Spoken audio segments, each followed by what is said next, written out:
Students, आप लोग कैसे हैं? उम्मीद करते हैं कि आप लोग स्वस्थ होंगे और अपना रियलिटी का जो एग्ज़ाम्स है उसकी प्रिपरेशंस में लगे हुए होंगे। तो उसी के सीरीज़ में लेकर के हम लोग जो लोअर बॉटनी चल रहे थे, जिसमें हम लोग वायरस को डिस्कस कर रहे थे, आज हम लोग उसके अगले पार्ट को देखेंगे। क्योंकि मैंने आपको कहा था कि जो हमारा शॉर्ट वीडियो है वो सारे के सारे एग्जामिनेशन पॉइंट ऑफ व्यू ही हमने सारे के सारे बनाए हैं, जो कि किसी न किसी पर्टिकुलर एग्ज़ाम्स में क्या हुए हैं, पुटअप किए गए हैं। तो आज हम लोग वायरस के अगले पार्ट को इसी कड़ी में देखते हैं, जिसमें मैंने सबसे मोस्ट इम्पॉर्टेंट क्वेश्चंस लिया हुआ है कि जो कंटाजियम वाइबम फ्लूइडम होता है, जो कि एक तरह का क्या होता है, हमारा लिविंग इन्फेक्शन फ्लूइड होता है।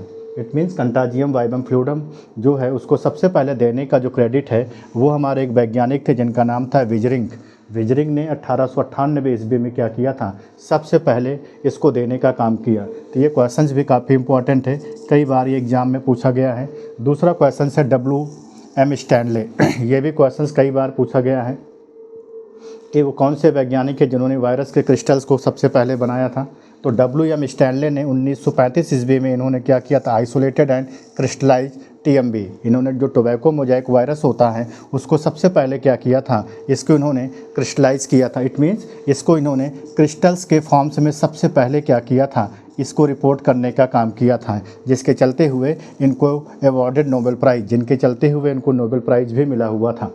तीसरा क्वेश्चन यहाँ पर है कि जो वैज्ञानिक एडवर्ड जेनर्स हैं, ये क्वेश्चंस भी काफ़ी इंपॉर्टेंट है, कई बार पूछा गया है। एडवर्ड जेनर का भी कई बार एग्जाम में पूछा गया है। एडवर्ड जेनर जो वैज्ञानिक है जिन्होंने 1796 ईस्वी में क्या किया था, सबसे पहला फुल सक्सेसफुल वैक्सीनेशन, जो वैक्सीनेशन है वो भी किसके अगेंस्ट, जो हमारा वायरस के अगेंस्ट उन्होंने बनाया था, जो कि किसके लिए हेल्पफुल था, जो स्मॉल पॉक्स होता है।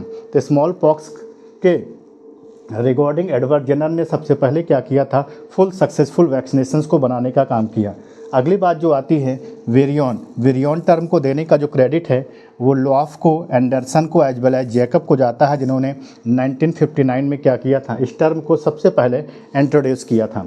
अगली बात ये होती है कि जो हमारा वायरस होता है वो क्या होता है, एक वायरस पार्टिकल्स होता है। और वायरस पार्टिकल होने के साथ साथ अपने को देखने को मिलता है कि ये nucleic acid core as well as क्या होता है, प्रोटीन कोड से क्या होता है, मिल करके बना हुआ होता है। तो ये वायरस के सबसे मोस्ट इम्पॉर्टेंट क्वेश्चन है जो कि आपके एग्जाम में पूछे गए थे। तो धन्यवाद, जय हिंद।